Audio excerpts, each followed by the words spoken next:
Filho e do Espírito Santo. Amém. Ave Maria, cheia de graça, o Senhor convosco, bendita sois vós entre as mulheres, e bendito é o fruto do vosso ventre, Jesus. Santa Maria, Mãe de Deus, rogai por nós, pecadores, agora e na hora de nossa morte. Amém. Sede da sabedoria, Rogai por nós. São Tomás de Aquino, Rogai por nós. São Pio X, Rogai por nós. causa nossa Letícia, Rogai por nós. as almas dos fiéis defuntos, pela misericórdia de Deus, descanse em paz.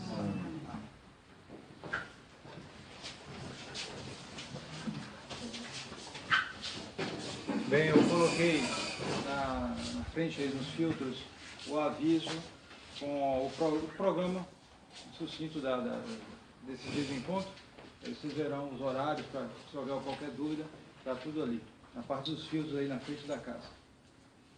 Então, como foi dito, o tema desse dia, dessas duas palestras que nós faremos hoje, nesse nosso dia de reunião, é o protestantismo, sua história, suas doutrinas.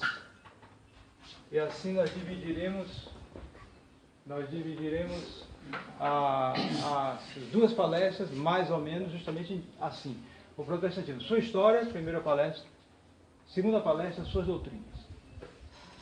Primeiro a história, depois a doutrina. Para facilitar, justamente é um dia de formação. Nos dias de formação, a pessoa tem que procurar justamente receber coisas.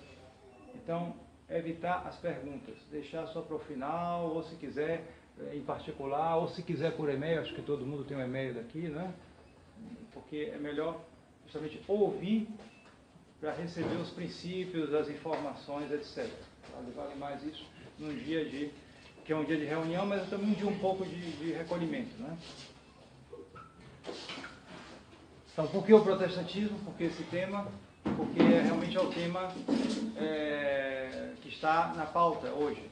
Porque nós sabemos que o ano de 2017 será um ano muito importante em termos de aniversários, de coisas boas e de coisas ruins. No ano de 2017 fazem 500 anos da Reforma Protestante, uma coisa muito ruim. O começo da Revolução, da destruição da cristandade. No ano de 2017 fazem 300 anos da fundação da maçonaria, também uma coisa muito ruim. Mas também no ano de 2017 fazem 300 anos da aparição de Nossa Senhora Aparecida. Também uma coisa muito boa. E no ano de 2017 fazem um século da Revolução Russa, o comunismo, que até hoje assola nosso. Certamente hoje deve estar fazendo hoje a agitação, né? Os que foram postos para fora do governo são especialistas em sabotar governos. Eles devem estar fazendo coisa agora, aproveitando, 7 de setembro. É isso aí, Revolução Russa, 1917. Mas também 100 anos da aparição de Nossa Senhora de Fátima. O remédio que foi dado. Ao mesmo tempo foi dado o remédio. E vão completar 100 anos a aparição de Nossa Senhora de Fátima. Pois bem, as autoridades da igreja, pelo menos que eu saiba, estão fazendo muita organização, já estão começando a comemorar os 500 anos da Reforma Protestante. Não se fala muita coisa sobre os 100 anos de Fátima, impressionante. Mas sobre os 500 anos da Reforma Protestante, já o Papa Francisco foi lá para começar essas comemorações, e ele não foi o primeiro a fazer isso, verdade seja dita. Já há anos atrás, o Papa Bento XVI já estava começando a organizar essas comemorações.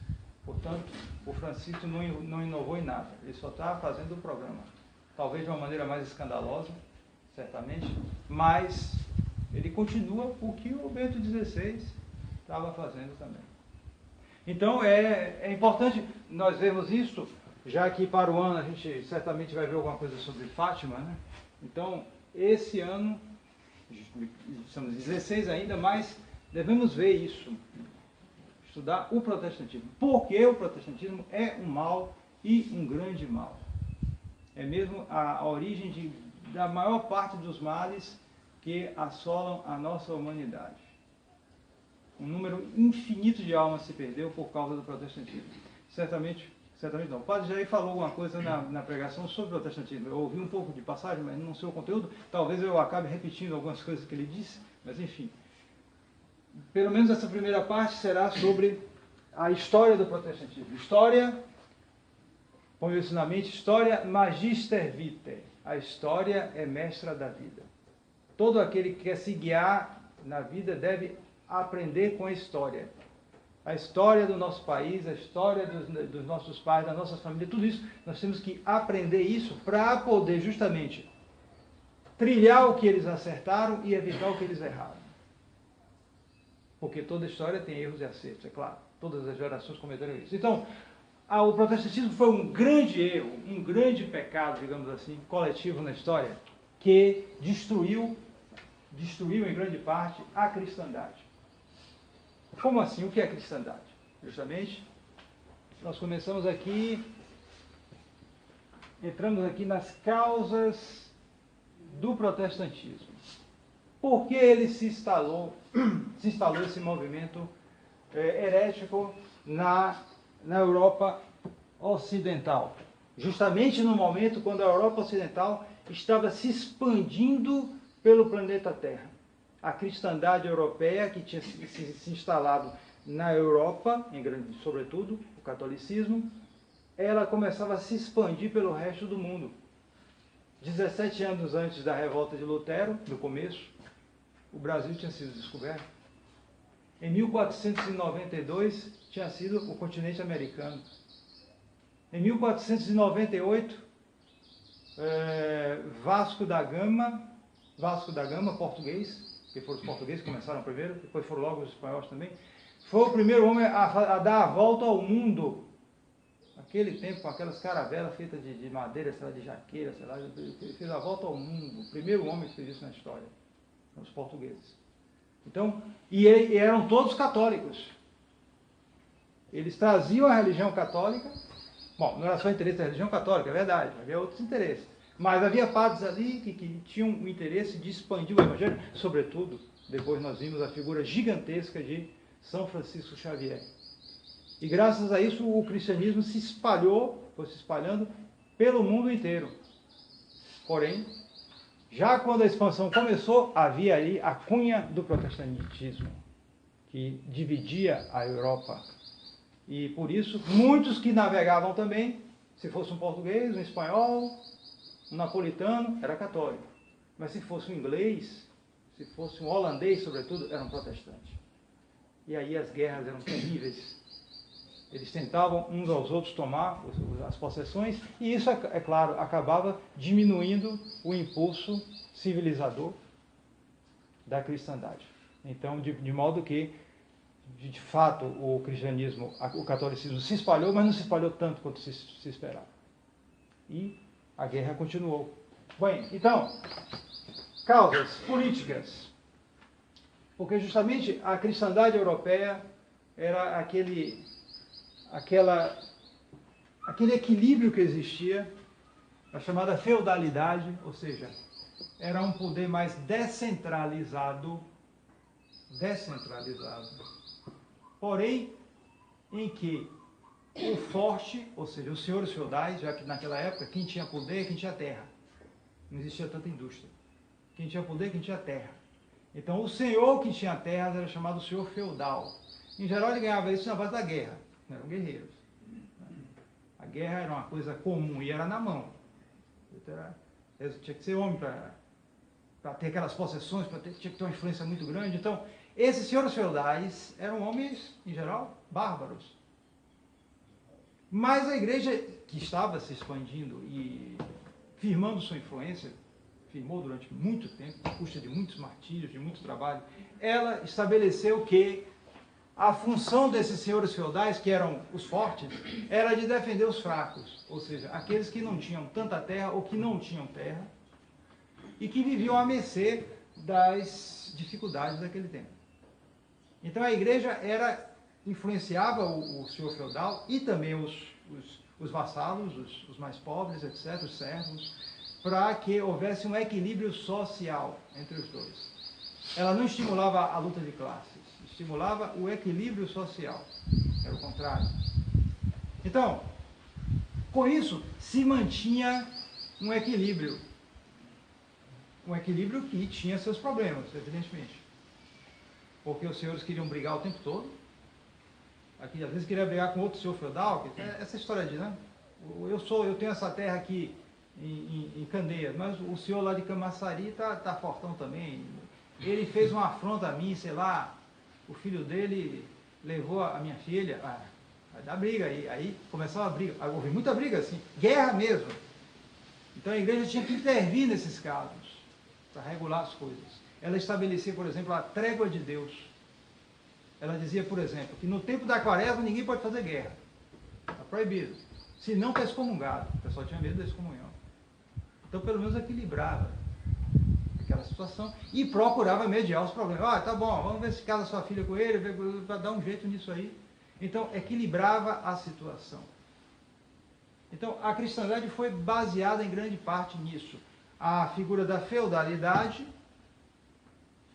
os feudos, os senhores feudais, e a influência da igreja que procurava equilibrar isso, a influência espiritual. Com isso, o Papa, o chefe da Igreja Católica, tinha um poder imenso. Vocês não podem imaginar o poder que o Papa tinha naquele tempo. Não era só um poder midiático, de imprensa, de prestígio, de dizer, não, era um poder mesmo. Era um poder tal que podia dizer assim, olha, Obama, se você não andar bem, você está com a mulher aí, você não se casou com ela. Você tem que resolver esse problema, digamos assim, estou inventando a situação. Se você continuar mal assim, você será excomungado e vai perder o poder nos Estados Unidos.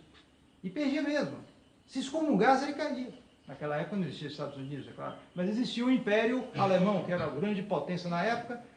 O reino da França também muito forte. O reino da Espanha também muito forte. E o Papa era a figura central. O Papa exercia mais ou menos o poder que hoje, muito mais ainda, que hoje a ONU exerce. Hoje os maçons tomaram o poder, eles dizem que é o povo que manda, eles ficam por trás e criam essas organizações internacionais para mandar no mundo inteiro. Na época era a Santa Sé, era o Papa. E esse poder, isso é que é importante, era um poder espiritual. Não era um poder armamentista, poder de força. Porque nunca na história da igreja, é verdade que a igreja tinha estados, e até hoje tem um estado, o Vaticano é um estado. Mas naquele tempo o Estado era maior, era mais ou menos do 1/3 da Itália. Mas nunca a igreja teve um poder bélico superior aos outros, de tal maneira que ela pudesse se impor aos outros pelas armas. Jamais. Jamais ela teve esse poder. Era um poder razoável, não era muito forte. O poder dos alemães era maior, o poder dos espanhóis era maior, o poder dos franceses era maior. Sim? O que é bélico? De guerra, vem de bellum, guerra em latim. Então, o problema era um poder, então, espiritual que se impunha ao poder material. Isso é um sinal de civilização. Porque quando a civilização desaparece, então é só a força. É força, é na mão. É por isso que vocês veem hoje, nesse mundo, muita sofisticação, é verdade. Porque a técnica se desenvolveu muito, não era muito desenvolvida na Idade Média. Porém, você não vê muita civilização, você vê técnica. Por quê? Porque você vê a técnica, mas a paz só se mantém na base da polícia. Ouvi dizer aí como foram as Olimpíadas, né? Parece que tinha mais policial e soldado do que atleta, né? Devia ser uma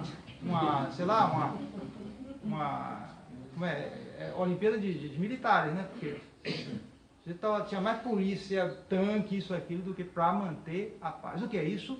Porque não há a lei de Deus lá dentro. O que mantém é a polícia. Já mantém mais ou menos, né? Que a polícia também faz as suas. Mas mantém uma certa paz, entre aspas. Mas é isso. Então, ora, na época, o século XV, quando Lutero nasceu em 1484. Então, quando ele nasceu, a Europa estava se dissolvendo, esse sistema estava passando por muitas dificuldades. Por quê? Porque a igreja, que era justamente o centro, quem mantinha o equilíbrio, ela passava por crises muito grandes. Vou resumir para vocês. Houve um problema dos papas na eleição de papas. Então, os romanos estavam querendo forçar papas a eleger esses ou aqueles. Então, os papas foram parar na França.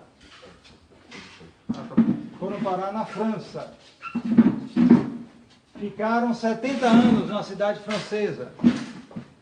Os italianos ficaram muito mal satisfeitos, acabaram elegendo outro papa. Ficaram 2 papas. Um papa verdadeiro e outro antipapa. Aí foi aquela confusão, né? 2 papas, imagina. Aí resolveram fazer um concílio para resolver. Resultado. Nesse concílio, escolheram outro papa. Os outros 2 não aceitaram, ficaram 3. Uma confusão. Foi chamado o cisma do Ocidente. 2 papas falsos e um verdadeiro, e você não sabia direito quem era o papa.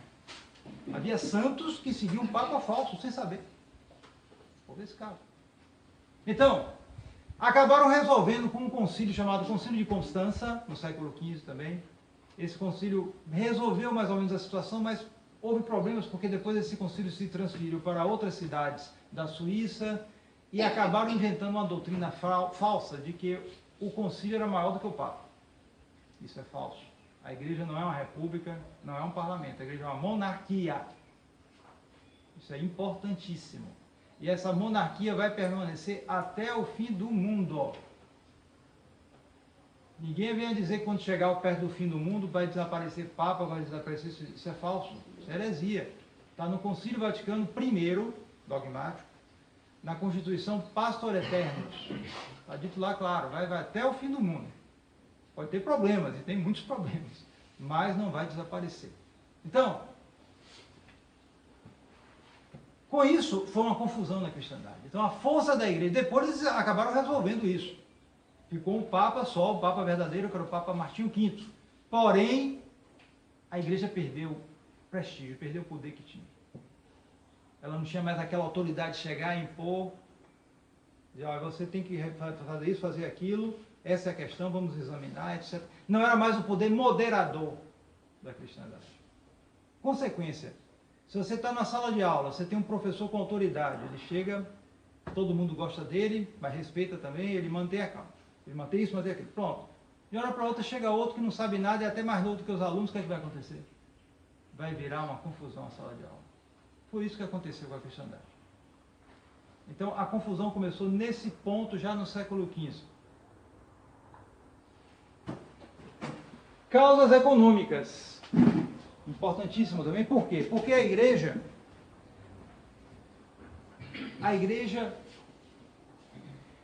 esse poder da igreja moderador era acompanhado também por um grande poder material, não se pode negar isso. E isso foi algo que ajudou, mas também atrapalhou. Porque a riqueza é uma faca de 2 gumes. Não é verdade? Se a gente tivesse dinheiro na mão, milhões na mão, poderíamos fazer muita coisa, expandir o apostolado, fazer um mosteiro melhor, fazer mais propaganda para ter mais vocações, fazer mais retiros, fazer mais... tudo isso facilitaria, uma coisa boa, mas a tentação sempre de se deixar levar pelo dinheiro. Então, havia as 2 coisas na igreja naquele tempo. Havia pessoas que se aproveitavam do dinheiro para coisas boas, mas havia pessoas que se perdiam por causa do dinheiro. E um dos problemas era esse, é que a igreja detinha muitas propriedades. Detinha, porque a igreja não é como uma família que vai tendo filhos, cada filho vai se casando, vai tendo filhos, então você transmite a riqueza, mas você também divide a riqueza entre os herdeiros. A igreja não. Pessoas que não se casavam, ia acumulando a riqueza. Então as pessoas que iam morrendo, católicos, iam deixando, muitas vezes, queriam doar das suas coisas. Isso acontece mesmo hoje nas comunidades, a gente tem alguns patrimônios, como essa casa que a gente fez aqui, como é que foi? Com a ajuda dos fiéis, em grande parte. A gente vai tendo condição, vai economizando, vai fazendo alguma coisinha. Naquele tempo era muito, muito, muito mais. Então havia casos, por exemplo na Alemanha, se não me falha a memória, a igreja tinha 1/3 das terras. 1/3 das terras. E a terra era a riqueza na época. Não existia Coca-Cola, Votorantim, Embraer, Boeing, não existia isso. Eram as terras. Se você tivesse um feudo imenso, com a produção enorme, era a sua Coca-Cola, era a sua Boeing, era a sua etc, etc. Porque a riqueza toda vinha da terra, era uma riqueza natural, não é uma riqueza de juros, de banco. Porque a usura era pecado. A usura é pecado. Hoje a gente tolera por causa da situação. Mas a igreja proibia a usura, ou seja, o juro. Era proibido. A igreja proibia o juro, porque ele sabia que, como dizia São Tomás de Aquino, o dinheiro não pode ter filhos. O dinheiro por si próprio não tem filho. O dinheiro é papel. Riqueza, sim, é você pegar um campo, trabalhar e tirar a produção. Aí é riqueza real. Ou uma indústria também. É uma riqueza natural. Você tira, você trabalha. Então, como a igreja tinha muito bens, quando vinha a questão as questões, quando desarrumou a cristandade, havia a tentação dos nobres, desses senhores feudais, que começaram a brigar como cães.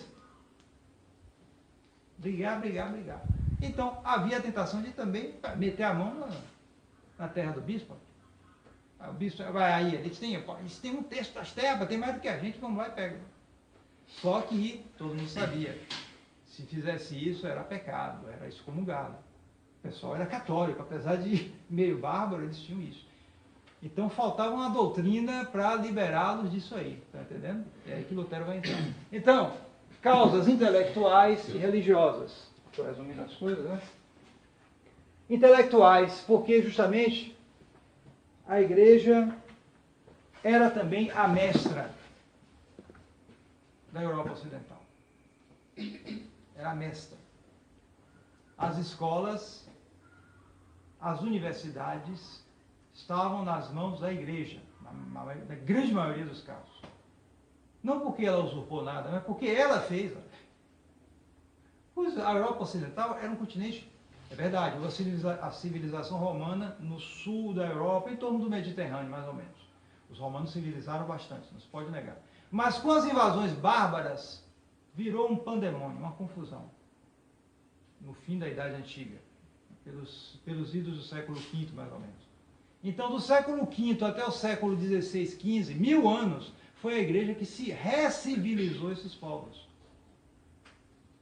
Sobretudo os bárbaros, não tinha nada. Os bárbaros eram que nem esses índios aí no tempo que Cabral chegou, um pouco mais civilizados, mas eram muito bárbaros, muito bárbaros. Então, coube a igreja resolver aquela situação de guerra, de conflito, e civilizar essa gente. O termo universidade, que hoje está na mão aí dos maçons, dos comunistas, dos que não têm nada na cabeça, a universidade é uma invenção da Igreja Católica. Universitas, quer dizer, o conhecimento universal, porque eles tinham, universal é católico em grego, né? A igreja tinha essa ideia de universalizar o conhecimento, pegar todos os conhecimentos e hierarquizar. É por isso que há essa confusão hoje, porque essa hierarquização desapareceu, cada um está na sua especialidade. Então ele sabe aquilo ali, mas não sabe outras coisas. Então se origina disso uma confusão intelectual enorme. Basta olhar a internet hoje para você ver o que tem de coisa. Diz uma coisa, o contrário do outro, uma confusão daquelas. Naquele tempo a ideia era outra, era a hierarquia, organizar. Fazer tudo hierarquizado. Os conhecimentos mais importantes, os menos importantes, os medianamente importantes, etc. Então no topo estava a teologia. Depois vinha a filosofia, e depois vinham as artes liberais. O trivium, o quadrivium. E você, para aprender aquilo, você entrava numa instituição que ensinava esses conhecimentos, em geral, organizados, organicamente.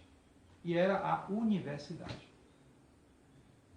E foi a igreja que espalhou universidades em toda a Europa. A Universidade de Sorbonne, na França, famosa, mais famosa, fundação da igreja.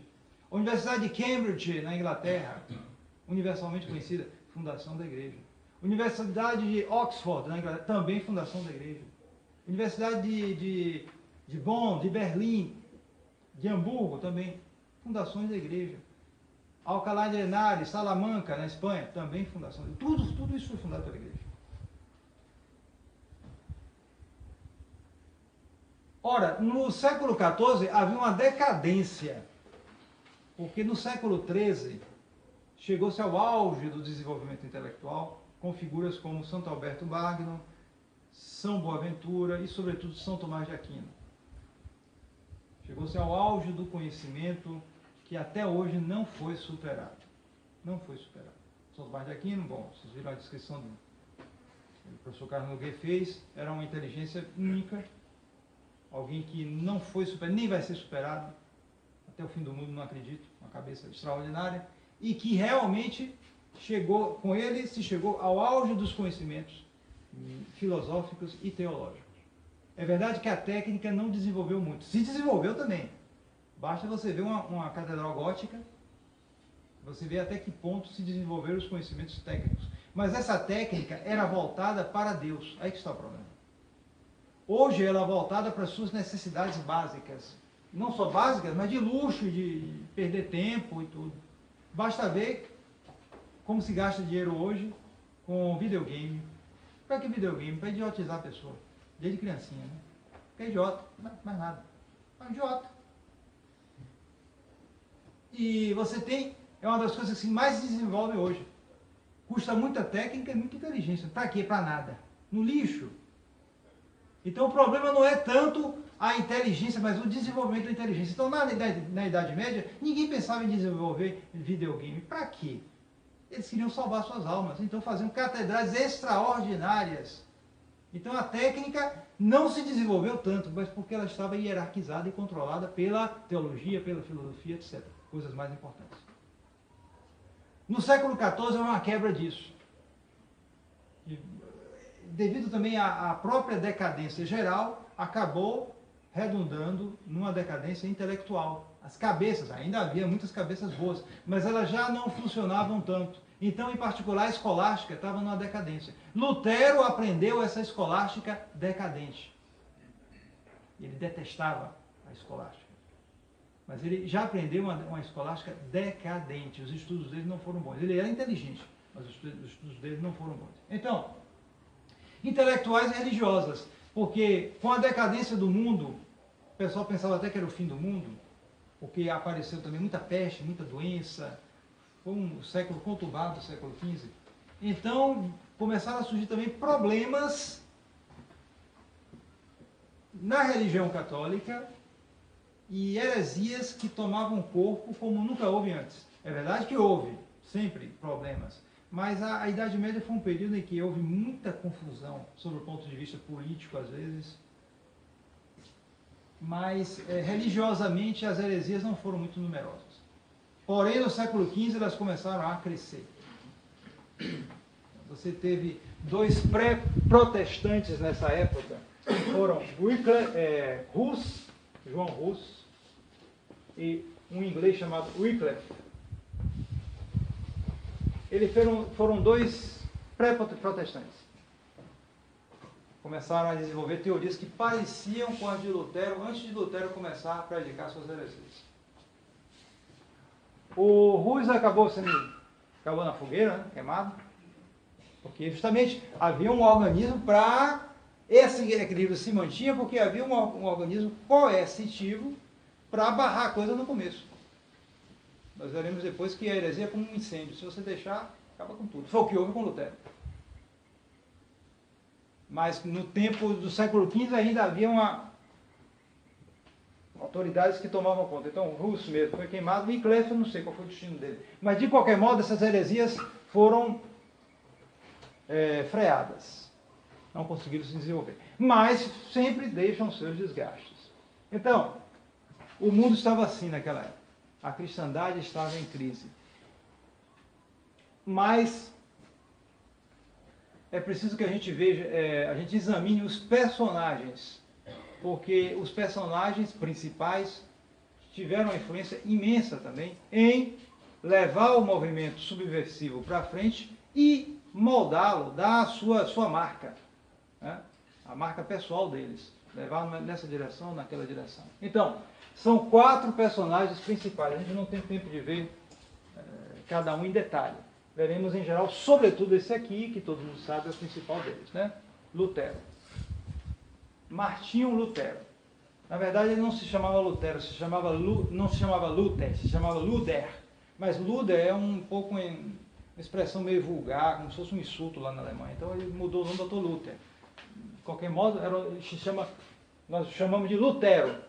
Depois outro bem menos conhecido, mas que teve sua importância, Zwinglio. Lutero era alemão. Zwinglio era suíço.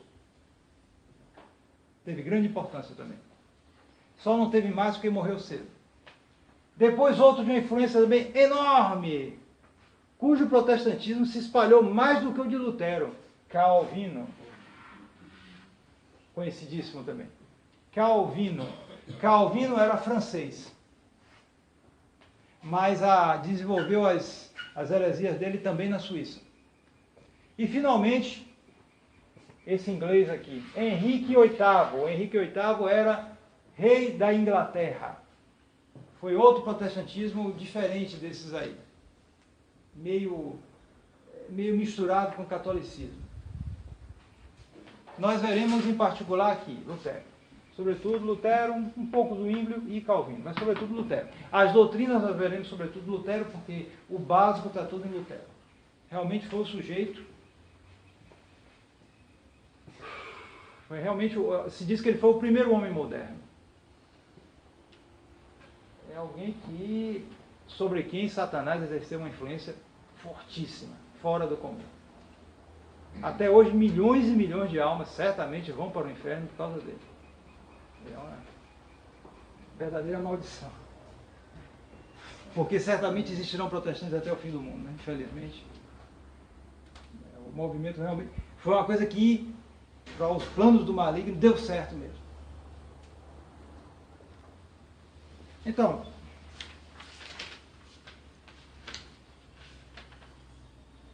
alguns dados biográficos de Lutero.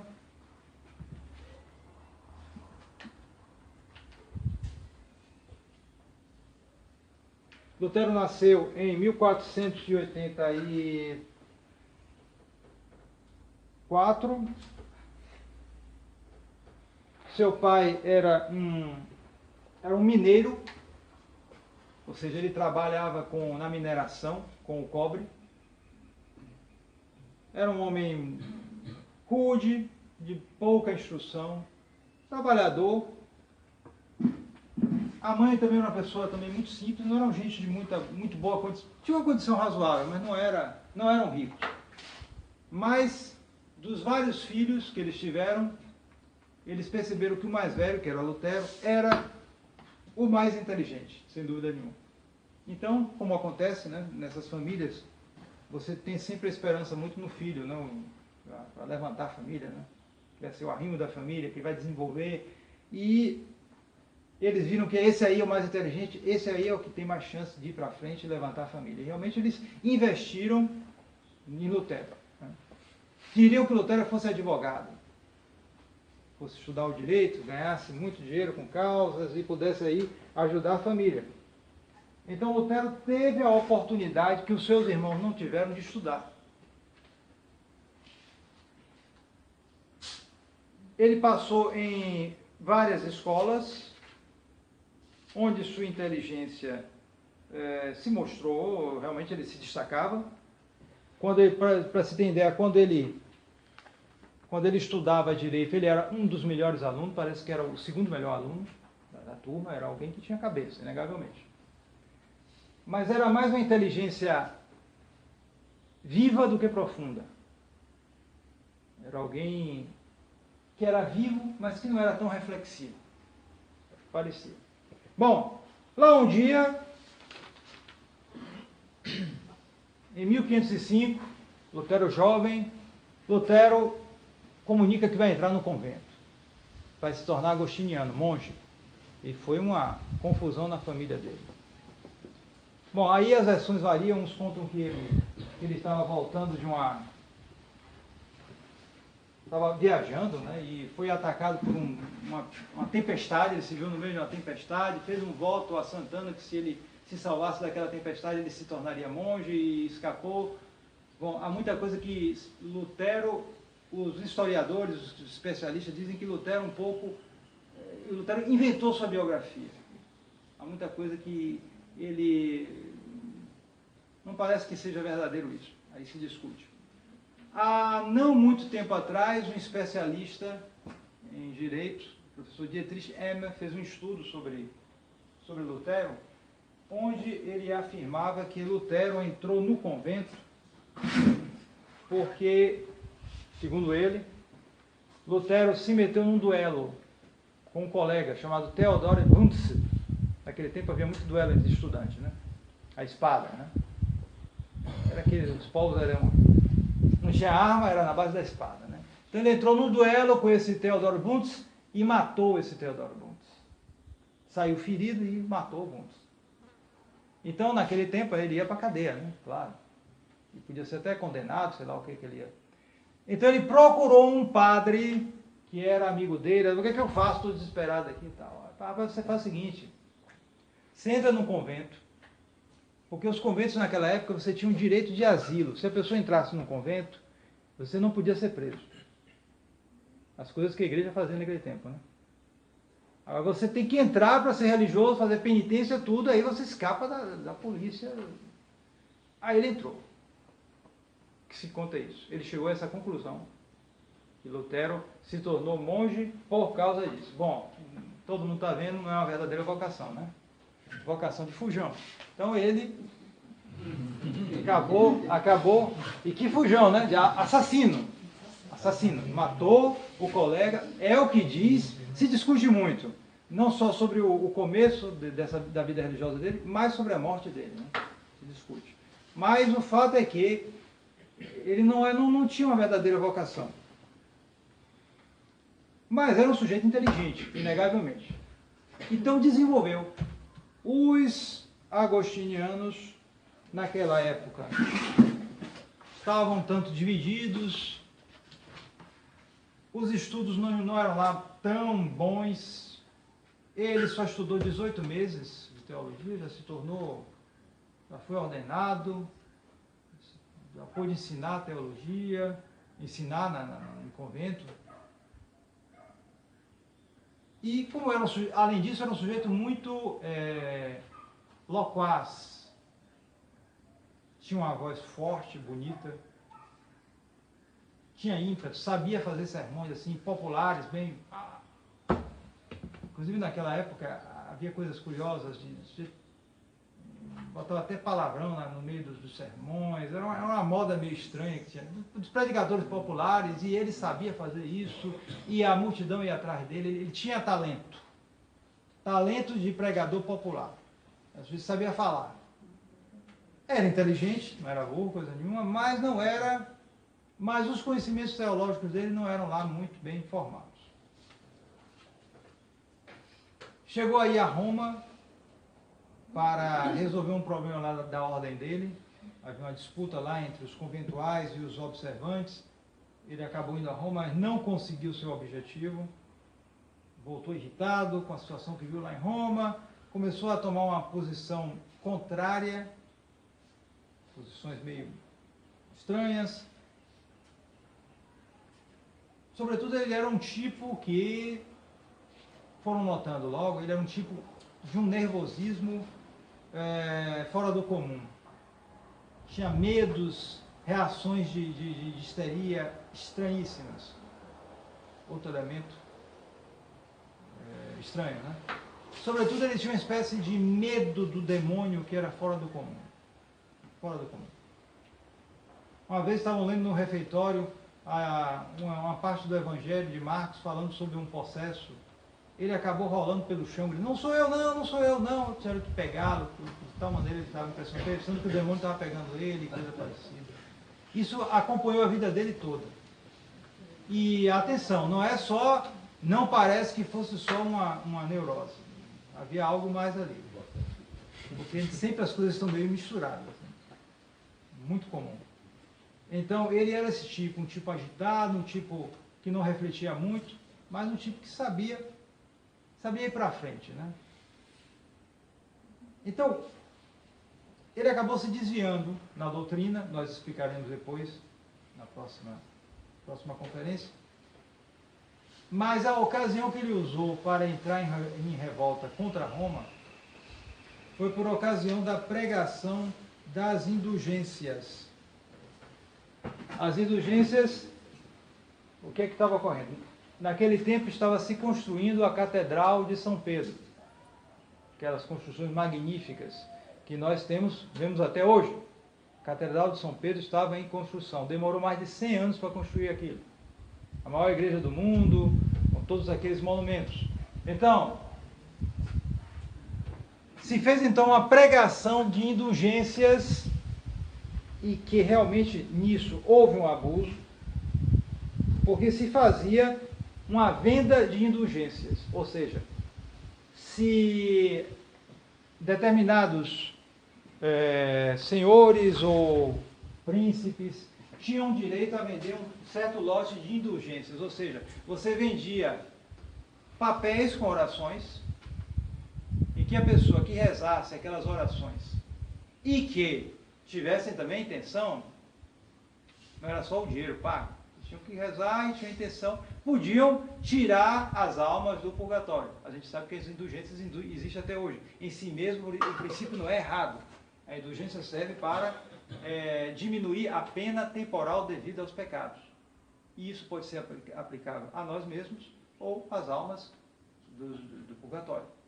Em si mesmo, o princípio não é errado. Porém, havia uma aplicação abusiva naquele tempo. Errado. Era a crise que a igreja passava naquele tempo. Então, se vendiam esses papéis com indulgência. E isso começou a causar mal-estar, sobretudo na Alemanha, porque o alemão nunca se entendeu muito bem com o italiano. É um fato. Nunca se deram bem. Porque, justamente, em toda a Idade Média, a Alemanha era mais poderosa, a Itália, que era mais poderosa no Império Romano, ela não tinha mais aquele poder, mas tinha civilização. E não tinha comparação. O italiano era mais civilizado que o alemão. Mas os alemães tinham força. Então, quando havia problemas, eles desciam e invadiam a Itália. Os italianos, que não eram bobos, eles estavam muito divididos em cidades. Não adianta a gente enfrentar esse pessoal. Deixa eles entrarem aqui, depois a gente entra neles. Então, eles entravam, depois os italianos começaram a fazer confusão, até que eles saíam com doenças, com isso, com aquilo. Aí ficava aquela raiva, aí voltavam de novo, ficava aquela confusão. Então, eles não se entendiam. Dizem que até hoje não se entendem. Ouvi dizer. O italiano não gosta, depois chega aí, turista alemão lá, não gosta muito não. Criam essas... Então, a Alemanha também, chegava aquele pessoal da Itália, para vender indulgência, levar dinheiro, eles pegavam, que é isso? Estão querendo enganar a gente? Não gostava, criava aquela situação. Então veio um dominicano, chamado Tetzel, para pregar as indulgências. E Lutero se levantou contra ele. Note bem que havia até um motivo para isso. Às vezes até um motivo razoável, mas o sujeito se aproveita daquilo para fazer uma revolução. Vejam bem o comunismo, não é assim? O que é que o comunismo fala? A pobreza, que absurdo, quanta miséria. Não é verdade que existe pobreza, que existe miséria? É verdade que existe isso. Ninguém vai negar isso. Basta passar, entrar em Salvador e você vê aqueles favelão que não acaba mais. Uma coisa mal feita, sem segurança, sem criminalidade, tudo isso são problemas, é verdade, ninguém vai negar isso. Mas é comunismo que vai resolver isso? Coisa nenhuma, rapaz. Só toma aquilo como um pretexto. Então, havia esses problemas, esses abusos com relação às indulgências. Isto é verdade. Mas Lutero utilizou aquilo como um pretexto para a sua revolta. No dia, essa data vai ser comemorada, viu? Esse ano e para o ano. O dia 31, está perto, dos 10 de 1517. Está aí o início da revolta protestante. 31 de outubro de 1517, quando Lutero afixou, se não me falha a memória, no castelo, não sei se foi no castelo no castelo de Wittenberg, as 95 teses contra as indulgências. As 95 teses. Então, marca aí o começo da revolta luterana, chamada de Martinho Lutero. Bom, começou então a confusão. ele começou a fazer escritos contra as indulgências, começou com isso. Depois ele foi inventando outras coisas. Começou a espalhar escritos. Naquela época, a imprensa já estava se desenvolvendo, porque se não fosse, a imprensa foi criada no século XV também, o Gutenberg, que o primeiro livro impresso foi a Bíblia, 1455, eu acho. Então, naquele tempo já havia muitos escritos impressos. Então, isso espalhava muito mais. Muita gente aprendia a ler e muito mais livro era distribuído. Se não fosse isso, dificilmente a reforma luterana ia para frente. Porque isso espalhava, escrito bom e escrito ruim também. E esse, como diz Nosso Senhor, os filhos das trevas são mais espertos do que os filhos da luz. Eles viram que isso é um instrumento para, rapaz, a gente vamos espalhar isso por livro. Escrito, passa o outro lê, aí conta para outro, porque muita gente não sabia ler, né? Mas contava para o outro, aqui. E foi espalhando. As coisas chegaram aos ouvidos do Papa daquele tempo, que era o Papa Leão X. Não era dos piores, mas também não era dos melhores. Leão X era um Papa do período do Renascimento. Era alguém muito influenciado por este personagem, cujo nome deve ser retido, chamado Erasmo.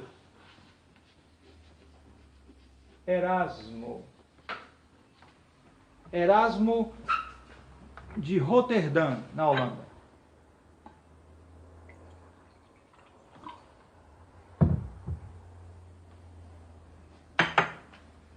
Esse Erasmo ele teve um papel enorme desses eventos todos. Por quê? Porque Erasmo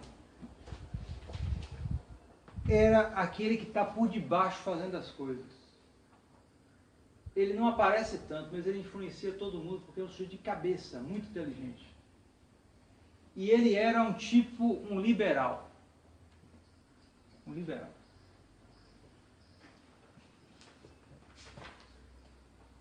Ele dizia o seguinte: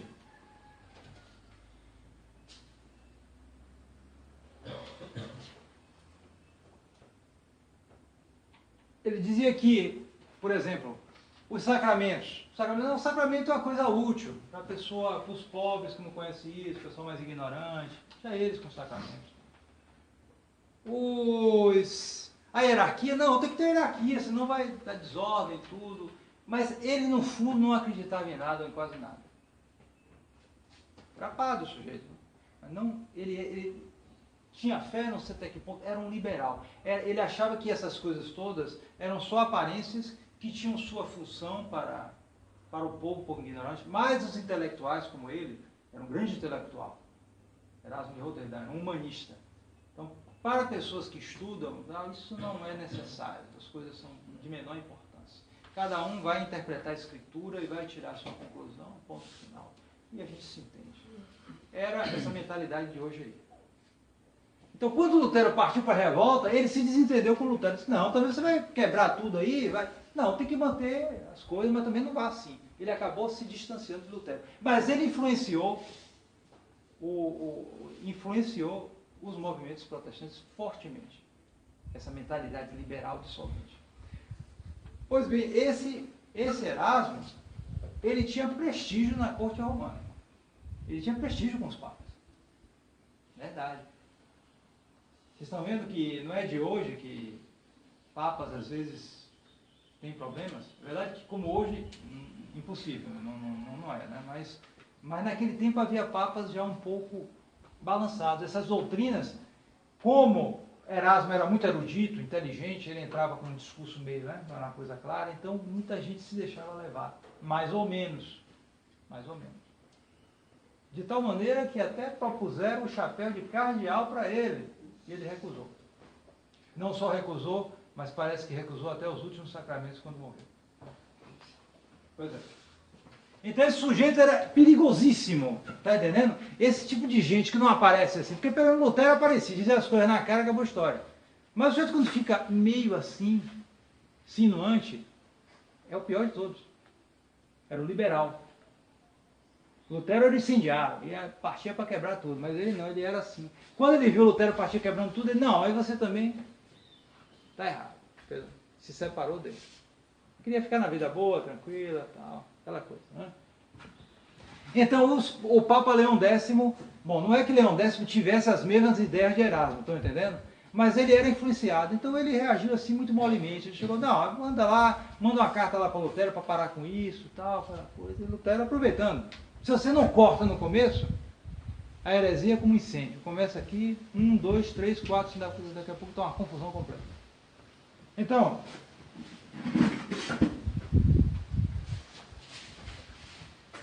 o que é que houve então? O Lutero vivia numa região central da Alemanha chamada Saxônia. Então havia um príncipe lá, eleitor da Saxônia, chamado Frederico. Então o Frederico ficou preocupado, rapaz, o que você está fazendo aí? Mandou eu chamar o Lutero, se fazia aquelas dietas, reuniões para se resolver problemas, e como começou a aumentar os problemas, então Lutero foi chamado.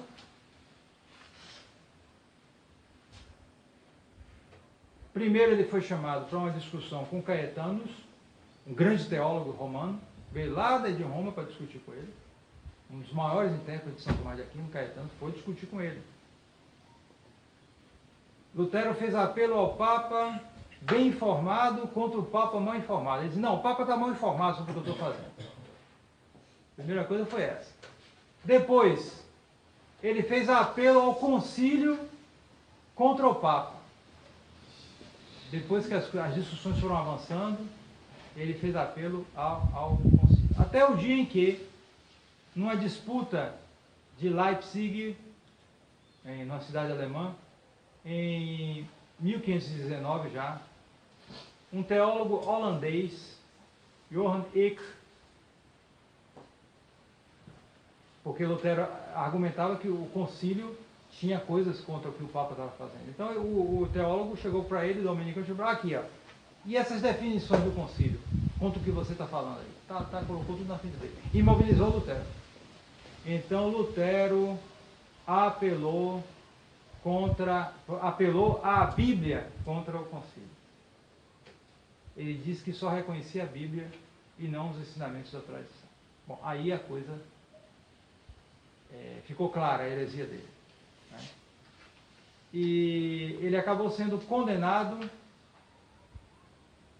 Houve uma condenação já de 41 proposições tiradas dos escritos de Lutero pela Sorbona. Depois veio a bula Exsurge Domine, do Papa Leão X, excomungando Lutero. Lutero já tinha dito numa carta a um amigo dele, a sorte foi lançada, eu desprezo para sempre o furor e o favor de Roma. E quando veio a bula, então, com excomunhão, o que Lutero fez? Foi para a praça pública com a bula, com o código canônico, o Corpus Juris Canônico, e com a Suma Teológica de São Tomás de Aquino, e botou tudo para queimar. Era revolta clara, inequívoca do homem. Não tinha entrado em revolta, acabou de estar.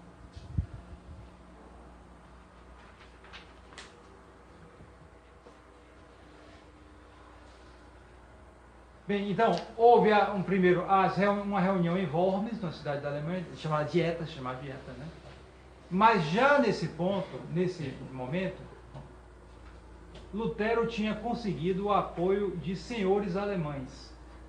Lutero era muito esperto. Ele sabia que ele sozinho não podia. Ele não podia contra a autoridade de Roma, sozinho. Então ele tinha que buscar o apoio em senhores feudais, em príncipes, etc., que dessem um apoio para ele contra Roma. E ele encontrou. Como é que ele fazia? Muito simples. Ele dizia, olha, Roma, o Papa é o anticristo. Roma é isso, aquilo, outro. Então, os bens que ela tem aí, ó, esses feudos aí que ela tem, é tudo roubado. Pode tomar para vocês. Você já estava lá relaxado, querendo ganhar dinheiro, já estava perdendo a fé. Chega um dizendo que é o enviado de Deus, dizendo para ele que se ele tomar os bens da igreja, ele vai restaurar a igreja. Então ele ia lá e tomava os bens da igreja. E dava apoio para Lutero, né? Claro, esses senhores feudais e príncipes tinham um exército, tinham gente de armas.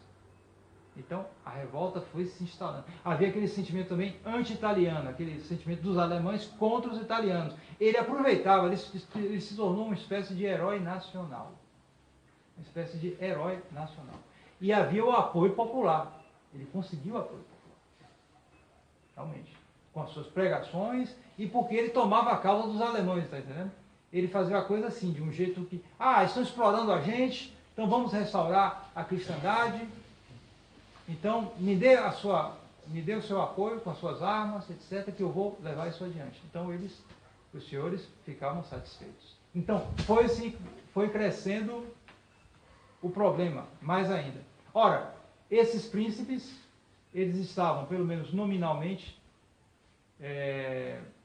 sob o poder do imperador da Alemanha, que na época era Carlos V.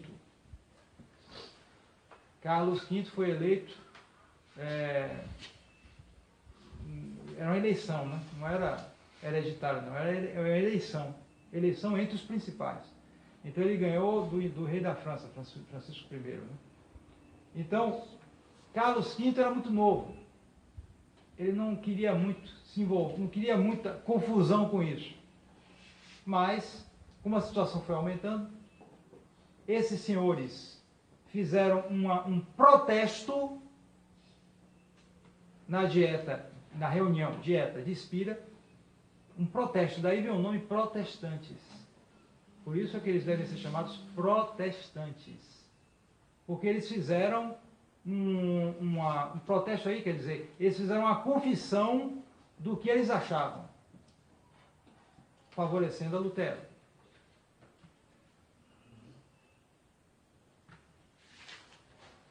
Daí, e eles formaram uma liga secreta chamada Liga dos Protestantes. Daí vem a expressão protestantes. Você tem, por exemplo, o nome dos cavaleiros Silvestre de Schaumburg e Franz de Sickingen. Já foram os primeiros que apoiaram Lutero. Depois vieram outros.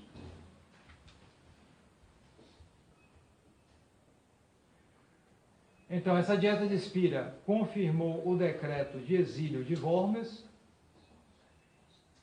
No dia 25 de abril, houve então o solene protesto de 15 príncipes e 14 cidades. Perdão, 5 príncipes alemães e 14 cidades. Ou seja, Lutero já tinha um poder grande. Em 1530, na dieta de Augsburg, na reunião de Augsburg, Carlos V acabou não resolvendo nada e reenviando para um futuro concílio que não existiu. Ele não quis resolver a situação, ficou um tanto na dúvida. Os protestantes, no caso, não perdiam tempo. Formaram então a chamada Liga de Esmalcada, que tinha já 10.000 na infantaria, soldados, e 2.000 cavaleiros. Naquela época, né, não havia tanque, não havia nada disso. Você tinha os infantes, que eram os que iam a pé, e os cavaleiros, que eram os principais que iam a cavalo, com todo armado, aquelas armaduras, né? Eles eram os principais. Então eles já tinham um exército forte, com 10.000 infantes e 2.000 cavaleiros, já tinham formado o exército. O imperador, e agora? O que vai fazer agora? Tem que brigar, né? Então veio uma guerra, Carlos V ganhou a primeira, mas perdeu a segunda. Aí, como sempre, faz aquela paz, aquele acordo. Chegaram à paz de Augsburgo, em que houve uma espécie de modus vivendi precário entre os protestantes e os católicos, porque Carlos V era católico. Mas não adiantou essas coisas pela metade, né? No século seguinte veio então a famosa Guerra dos 30 Anos. Guerra dos 30 Anos, que foi do ano 1618 até o ano 1648. Durou 30 anos essa guerra. Essa guerra teve, não sei como, foi uma mortalidade impressionante, porque guerras, pestes, tudo isso por causa da heresia. Se a coisa fosse barrada logo no começo, não havia essas guerras. Estão entendendo? Vocês estão entendendo aí a importância da chamada Inquisição? O pessoal fala mal. Na verdade era para apagar o incêndio. Porque senão quando dispara ninguém segura mais. Aí, eles não perdem tempo, já vão fazendo os exércitos. Então quando a situação, eles se dão conta, bom, agora tem que brigar, já está um exército na frente deles. Aí é morte, não tem jeito. Essa guerra durou 30 anos, terminou em 1648 e marca justamente o fim da cristandade. Porque a cristandade tinha essa ideia bem clara. Só uma religião. Cristianismo só um. Por quê? Porque Deus é só um. Deus só fez uma religião. Então a religião era qual? A religião universal, a religião católica. Mas em 1648, depois dessas guerras, se fez um acordo. Então, bom, a gente reconhece que lá no norte, o pessoal da Suécia, da Dinamarca, cada um tem o seu, podem ser luteranos, podem ser sua religião. Fulano de tal religião, pode ter tal religião. Fulano de tal pode ter tal religião. Acabou a unidade religiosa. Certo? Foi com a paz, chamada paz, a paz que não é a paz, né? O Tratado de Westfália. 1648. Marca o fim da cristandade. Você vê que passou muito tempo, desde a revolta de Lutero, em 1517,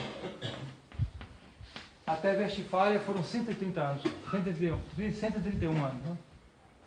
De misérias, de guerras, etc., até chegar a este resultado, a dissolução da cristandade. Quer dizer, a parte... Porque houve uma reação também dos católicos, eles conquistaram, então ficou a Alemanha meio a meio, o norte protestante, o sul católico. Bom, as partes romanas ficaram todas católicas. Mesmo porque, em certos lugares, sobretudo na Espanha, houve a Inquisição, barrou logo o protestantismo, na hora. Na Espanha, em Portugal, na Itália também, mas na França a guerra foi feia. A guerra foi feia. E nós veremos alguma coisa aqui, porque já que a gente falou de Lutero, que é o principal de todos, nós veremos alguma coisa aqui rápido dos outros. Bom, Zwinglio. Zwinglio, reformador suíço. Ele ele agiu mais na cidade de Zurique, na Suíça. Mas Zwinglio, ele aprendeu de Lutero, né? Mas ele inovou. Inovou para pior ainda, né? Nós veremos depois as doutrinas, né? Porque Lutero, apesar de todas as heresias dele, ele achava que a missa não era sacrifício. Ele tinha ódio à missa. Né? Ódio. As coisas que ele tinha mais ódio eram o Papa e a missa. A ódio mesmo. Né? Então, mas ele achava que naquela cerimônia, na ceia que ele chamava, não era missa, não era sacrifício, mas era ceia, Jesus estava presente, nosso Senhor. Ele acreditava na presença real. Mas para ele era só durante a ceia. Depois que terminava, ele não estava mais presente. Bom, o Zwinglio foi mais lógico. Por que isso? Se só está presente durante a missa não é sacrifício, para que Jesus está lá? Não acredito nisso não. Então, começaram a brigar os dois. Chamada polêmica sacramentária. Então, Zwinglio, ele acrescentou justamente isso. A principal inovação dele é que ele não acreditava na presença real de Nosso Senhor na ceia. Então, ele acabou se desentendendo com Lutero. Lutero, quando se desentendia com alguém, insultava. Quando ele não tinha argumento, insultava mesmo, tinha conversa. Né? Chamava de porco, de besta, de cavalo, sei lá, qualquer coisa assim chamava. Né? E Zwinglio foi na ação dele, né, lá na Suíça, ele acabou se casando com uma viúva com quem ele já vivia há um bom tempo, era padre, né, aí vivia mal. Em geral você vê isso também muito. Nenhum desses aí é exemplo de moral. Reforma da boca para fora. Eles estavam entre os piores. Havia problemas também no catolicismo, mas eles eram desviados mesmo. Então, o Zwinglio acabou sendo morto numa batalha com os católicos, os cantores católicos contra ele lá, acabou ele morrendo numa dessas batalhas de religião, guerra de religião, e até acharam ele morto, cortaram todo pedaço e tocaram fogo. E o Lutero, quando soube, disse, não, tá vendo aí, o castigo para ele, soberbo, metido a besta, bem feito.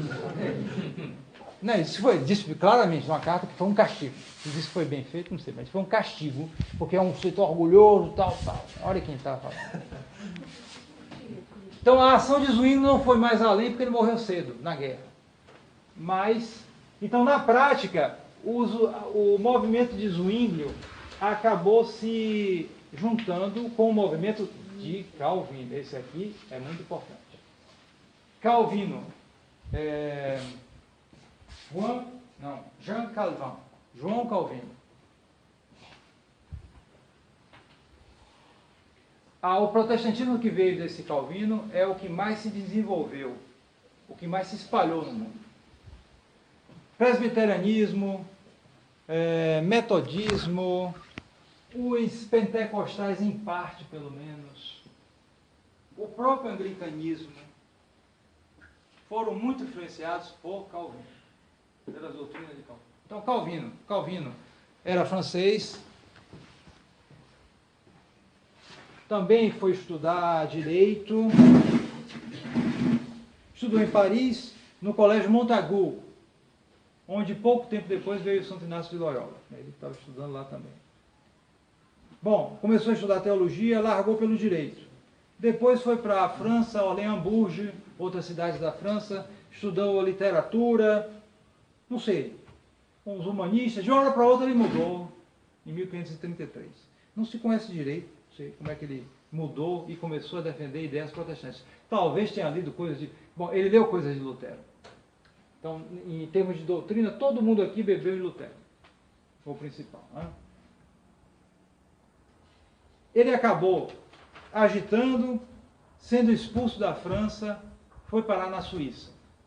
Lá na Suíça, ele se instalou numa cidade chamada Genebra.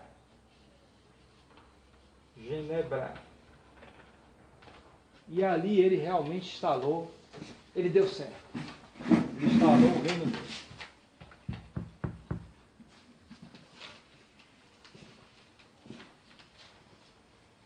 Ele, em quase tudo, bebeu de Lutero, mas divergiu em alguns pontos. Acabaram, inclusive, os dois brigando também. Era uma briga, cada um inventava a sua. Né?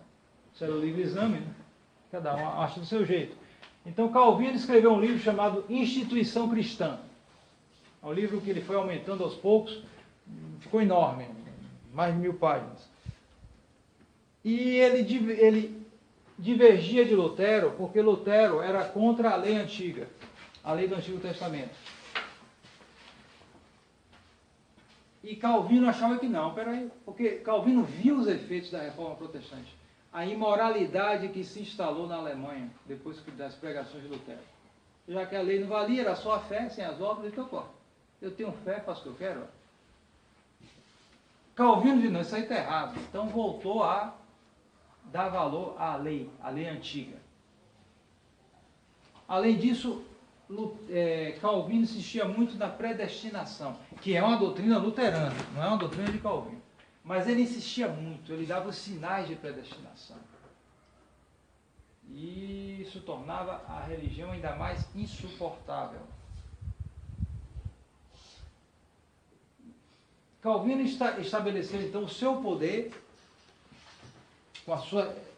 Porque enquanto Lutero entregou o poder eclesiástico ao poder civil, nós veremos isso depois, Calvino achava que não, que o poder religioso é que devia dominar sobre o poder civil. E como ele era o inspirado de Deus, então ele ia dominar sobre o poder civil. Então ele instalou o seu poder justamente nessa cidade de Genebra. Genebra virou uma verdadeira ditadura sob o poder de Calvino. Ele acabou negando o livre-exame, ele diz não, que tinha que seguir o que está na Bíblia, o que ele interpretava, o que o Conselho dos Anciãos interpretava, ou seja, dos presbíteros, daí vem o termo presbiterianismo, vem de Calvino, e passou a regular as coisas, a punir e a matar também.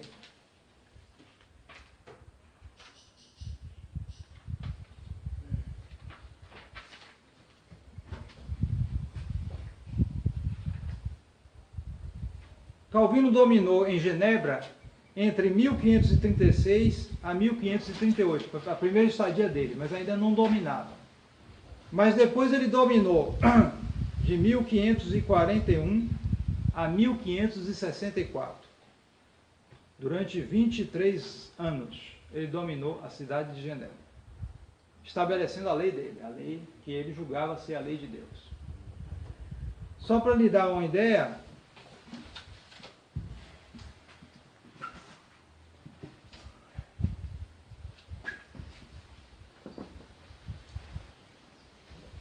entre 1542 e 1546, 58 pessoas foram executadas.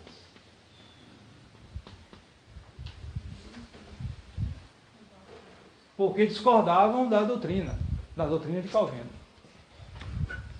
Queimados, decapitados. Há um caso famoso de Michel de Cervet, que se opôs a Calvino nos escritos, eles começaram a brigar. Aí Calvino o atraiu a Genebra, porque ele dominava em Genebra, né? Aí quando Michel de Cervet chegou, aí pegaram ele, julgaram e mandaram queimar, fogo lento lá, queimaram. Portanto, os protestantes queimavam também gente, né? Não era só a Inquisição não. Pois bem, entre 42 e 46 houve 58 execuções e 76 exilados. Havia também o exílio, né? Havia chibatada, tudo isso. Ele botava a lei que estava no Êxodo, no Deuteronômio, botava ali, aplicava a Genebra, é boa história. Então, façamos uma comparação. Comparemos com a Inquisição espanhola, que foi a mais eficaz, mas também a que mais puniu, né? Inquisição espanhola. A Inquisição espanhola, que durou 332 anos, executou, nesse período, 4.000 pessoas. Hereges, etc, etc. Né? Havia essas execuções, da Inquisição espanhola. Façamos a conta, dividamos 4.000 por 332, dá mais ou menos 12. 12 por ano. Multipliquemos por 5, mais ou menos, dá o quê? 60. Então você tem o mesmo valor praticamente desse aqui. Correto? Só que é uma diferença enorme. Uma diferença enorme. Qual é a diferença? É que aqui, no caso de Calvino, você tem uma cidade da Suíça, Genebra, que não é a maior. Uma cidade só da Suíça. Ele matou 58 em 5 anos. No caso da Inquisição espanhola, ela abrangia toda a Espanha, um país do tamanho da Bahia, praticamente, todo o norte da Itália e toda a América Latina. Estão entendendo a diferença? Então, a Inquisição espanhola matou muito menos, não tem comparação, do que a opressão de Calvino. No entanto, vocês não veem nos livros da escola. Vocês já viram em algum livro escolar aí falando sobre Calvino matando gente? Vocês só vêm falando da Inquisição, né? Então, aprendam com isso, reflitam a história, entendeu? Os dados, e vejam que sempre houve organismos de coerção nos governos. Os Estados Unidos têm medidas contra o terrorismo que incluem a tortura. Está na lei.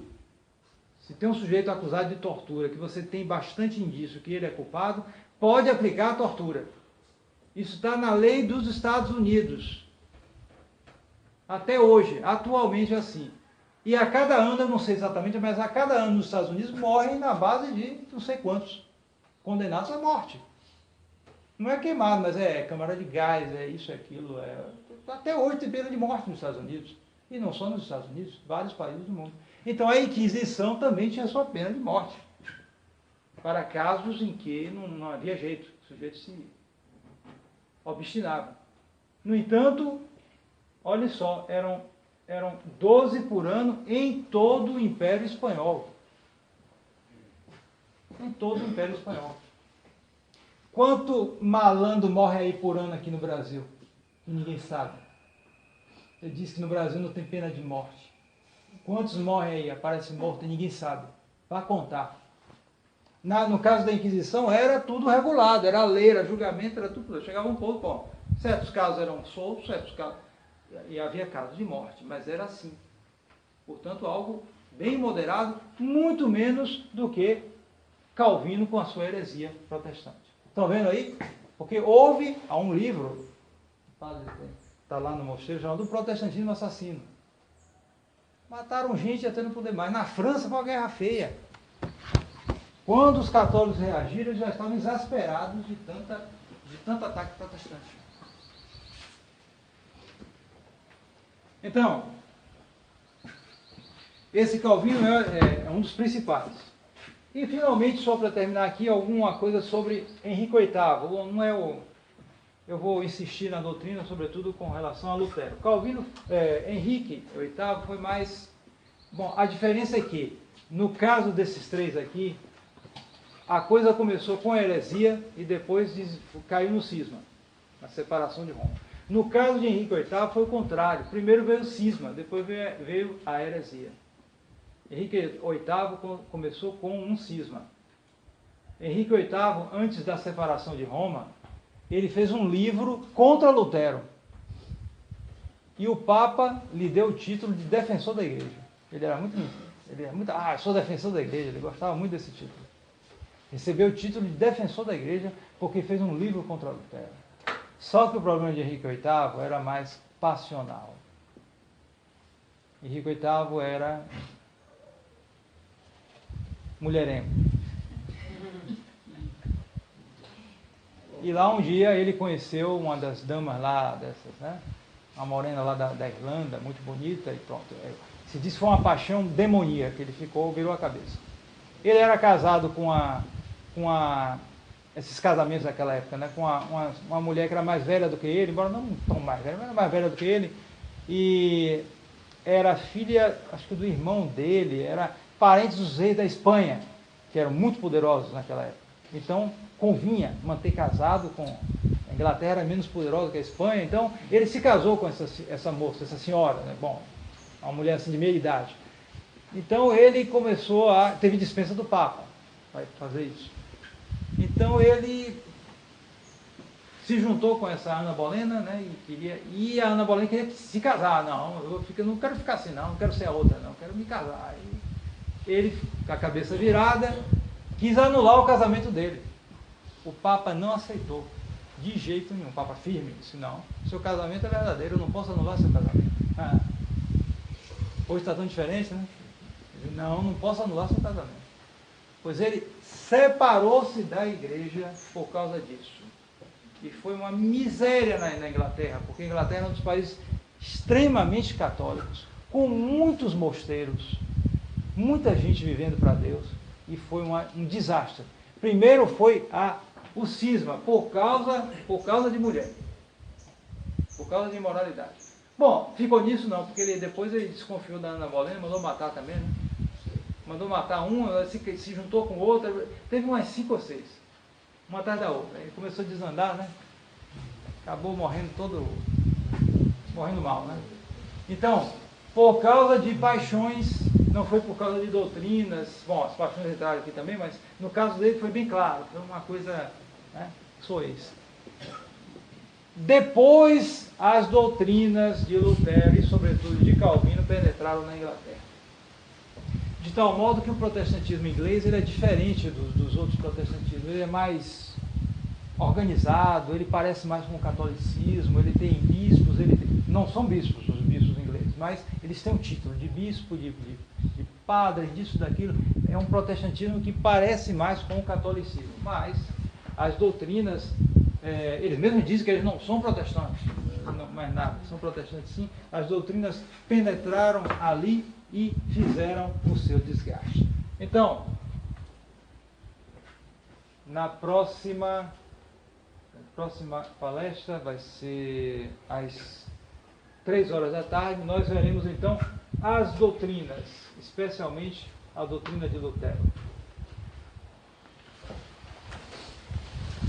Em nome do Pai, do Filho e do Espírito Santo. Amém.